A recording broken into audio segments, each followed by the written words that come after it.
Hello everyone, I'm Dr. Shafila from IGNU. Welcome to session 50 of Environmental Studies. Environmental Studies is an elective paper in graduation courses of IGNU. The exam pattern for this subject would be objective, and the short video sessions that we are uploading on official YouTube channel of IGNU will help in cracking those objective questions. So to get daily updates, subscribe our channel and click on the notification button. So let's start with the first question of session 50. So first question is determination of the different categories of existing plant and animal species are based on which of the following agencies. So इनमें से कौन सी agency आपके existing plant और animal species को different categories में set करती है, ठीक है, पुट करती है. So options are A the state forest department, B. International Union for Conservation of Nature, that is IUCN, C. Forest Survey of India, या फिर D. that is Earth Summit. So let's start with D option first. देखो अर्थ summit जो है it was a conference, ठीक है. इसका दूसरा नाम जो है that is UNCED, United Nation conference on environment and development, and it happened for the first time in 1992 at Rio de Janeiro, Brazil, and from 3rd to 14th of June. और इसका M क्या था? Definitely environment protection, ठीक है. So earth summit which is a conference, it doesn't put the species of plants or animals into different categories. So D option is wrong. C option की बात करते हैं, Forest Survey of India. So Forest Survey of India is Government of India's Government of India, Ministry of Environment, Forest and Climate Change Organization, ठीक है, जो कि सर्वे करती है, स्टडी करती है एंड रिसर्च करती है किसके ऊपर? The changing situations of the land, या फिर फॉरेस्ट रिसोर्सेज कितने यूज हो गए या कितने बचे हैं, ठीक है. And it present a data. उस डेटा के बेस पे what we do, we plan the we हम लोग नेशनल पॉलिसीज बनाते हैं, नेशनल प्लानिंग्स बनाते हैं. हम लोग एनवायरमेंट को कितना कैसे मैनेज करना है, कैसे कंजर्व करना है, ठीक है, या फिर हमें सोशल फॉरेस्ट्री को इम्प्लीमेंट करना है कि नहीं करना. तो वो सारे जो डिसीजंस हैं ये किस बेस पे बनते हैं, किस बेस पे लिए जाते हैं? On the basis of the data that is presented by forest survey of India. अगर हम IUCN की बात करें, international union for conservation of nature, okay, so forest survey of India it was started in 1981, ठीक है. So this is another MCQ which is important. So forest survey of India it was first started in 1981.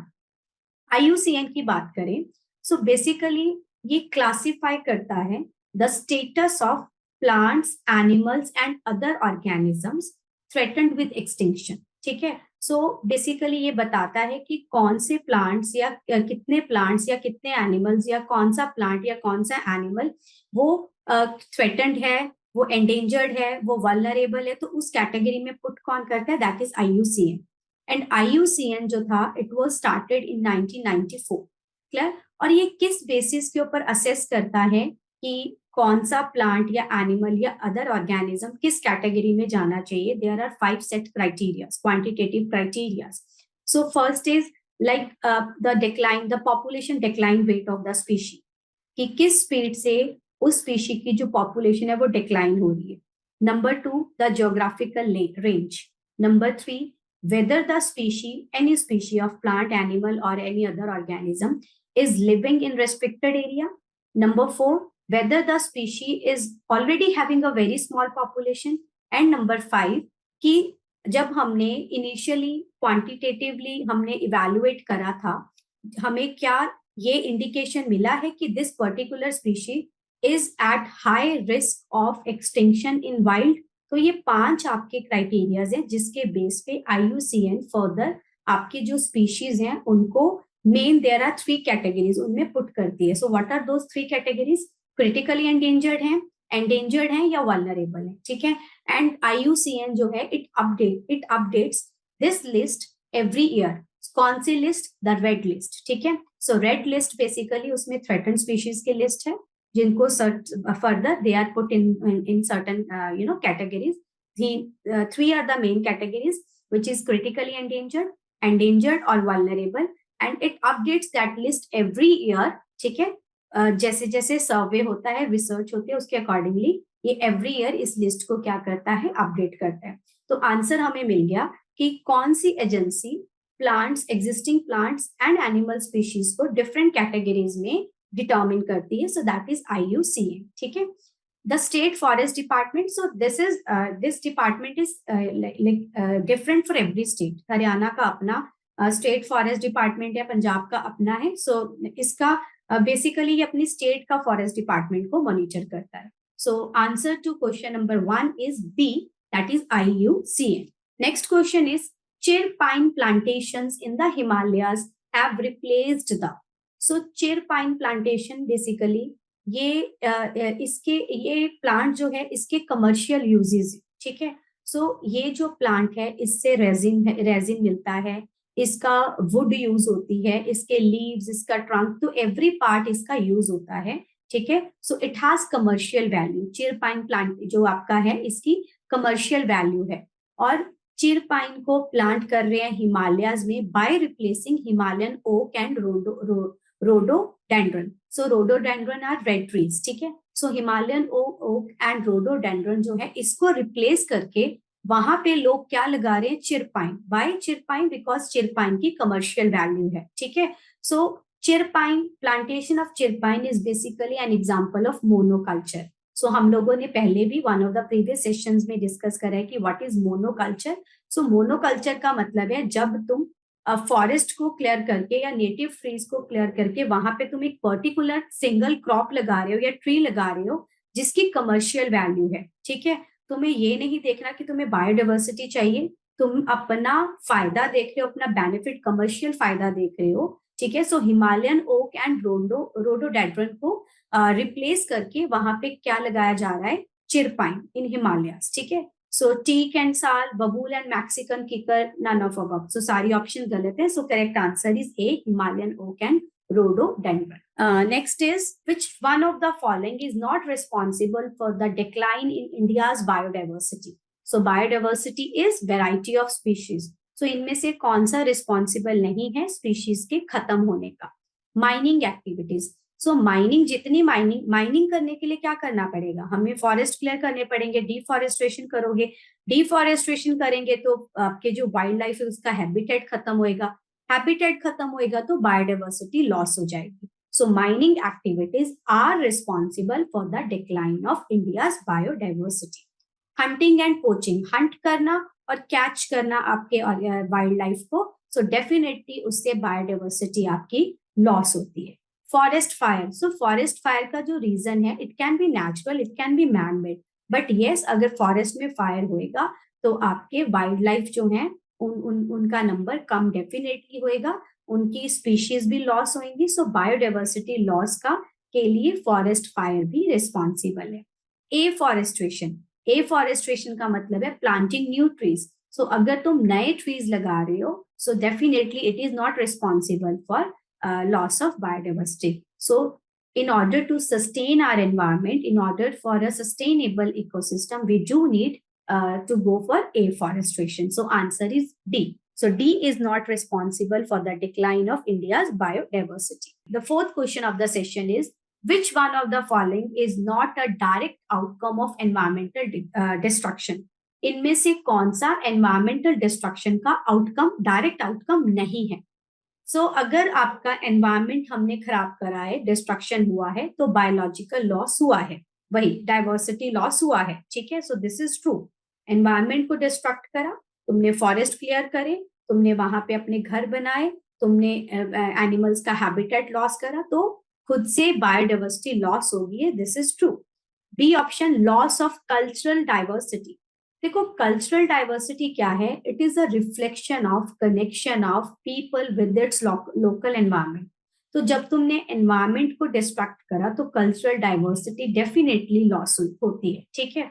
Severe droughts. So environment destruct हुआ तो आपके climate change का basically क्या है? Environmental destruction होने के बाद ही होने का जो रिजल्ट है दैट इज क्लाइमेट चेंज. ठीक है. सो क्लाइमेट चेंज में कहीं पे एक्सेस में रेनफॉल हो रहा है, कहीं पे सिवियर ड्रॉट्स हो रहे हैं, कहीं पे फ्लड्स आ रही हैं.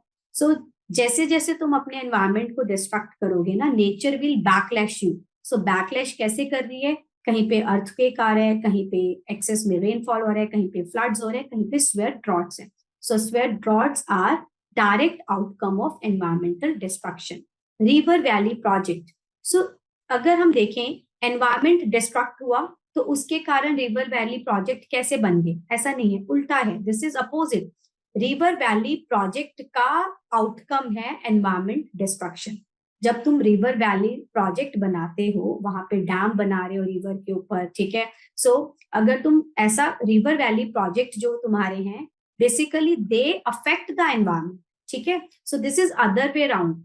environmental destruction का outcome is not the river valley project, but yes, river valley project is the outcome of the outcome of the river valley project is environmental destruction. However, river valley project हम लोगों के लिए कहीं ना कहीं beneficial है, तभी we go for those river valley project. इनसे लोगों को एम्प्लॉयमेंट मिलती है, दे हेल्प लाइक इससे रिवर वैली प्रोजेक्ट से इलेक्ट्रिसिटी प्रोड्यूस होती है, या ये फ्लड्स को कंट्रोल करते हैं, ठीक है. वहां पे ये ऑब्वियसली वहां के आसपास के लोगों को फूड मिलता है फॉर एग्रीकल्चर, वहां पे कल्टीवेशन की जा सकती है प्लांट्स की, जिसके कारण क्रॉप्स की, जिसके कारण वहां के लोगों को खाना मिलता है. सो रिवर वैली प्रोजेक्ट हम अपने बेनिफिट के लिए करते हैं, but yes, river valley project के लिए हमें बहुत सारे एरिया पे डिफॉरेस्ट्रेशन करनी पड़ती है, जिससे फर्दर एनवायरमेंट डिस्ट्रक्ट होता है, ठीक है. सो which one of the following is not a direct outcome of environmental destruction? So answer to this particular question is D, that is river valley project. So question number 5, sacred groves are. Sacred groves क्या होती हैं? Parts of the large forest that have been left untouched by the local people. So this is true. एक ऐसा forest का patch है जहां पे ऐसे ट्रीज हैं जिनकी कल्चरल जिनको लोकल पीपल दे प्रोटेक्ट, वो उसको यूज नहीं करते, वो उसको प्रोटेक्ट करते हैं from other people also, from cutting and all. So क्यों प्रोटेक्ट करते हैं? क्योंकि उन ट्रीज को लेके कोई ट्रेडिशनल बिलीफ है, कोई रिलीजियस बिलीफ है, या कोई कल्चरल बिलीफ है, ठीक है. सो सैक्रेड ग्रोव में फॉर एग्जाम्पल पीपल का ट्री है या बनियन का ट्री है. सो ऐसे ट्रीज होते हैं जिनकी कोई ना कोई ट्रेडिशनल, कल्चरल या रिलीजियस वैल्यू हो, जिसको लोकल पीपल जो है वो बचाते हैं. सो sacred groves are the part of the large forest जो कि untouched है by the local people.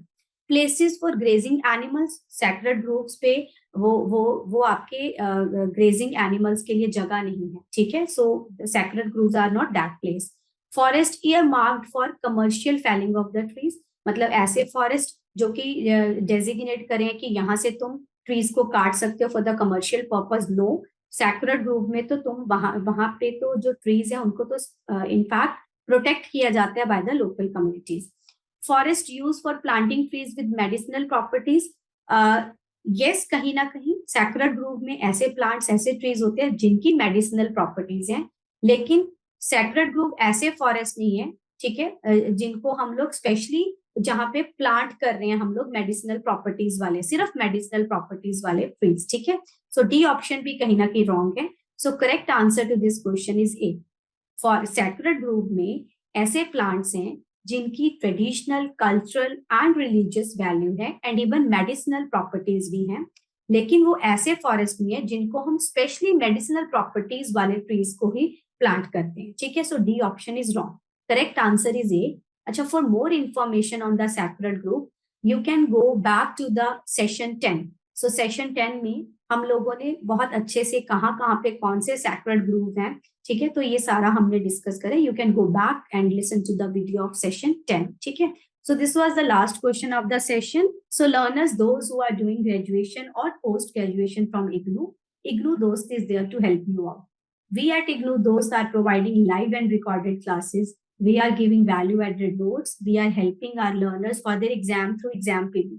We are also helping you for completing and submitting the assignments. A continuous support from mentors will be there in IGNOU Dost, who will be helping you for your career development, for scaling the personal and social development.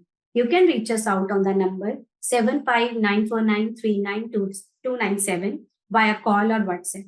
You can also visit the official website of IGNOU Dost. Thank you. See you in the next session.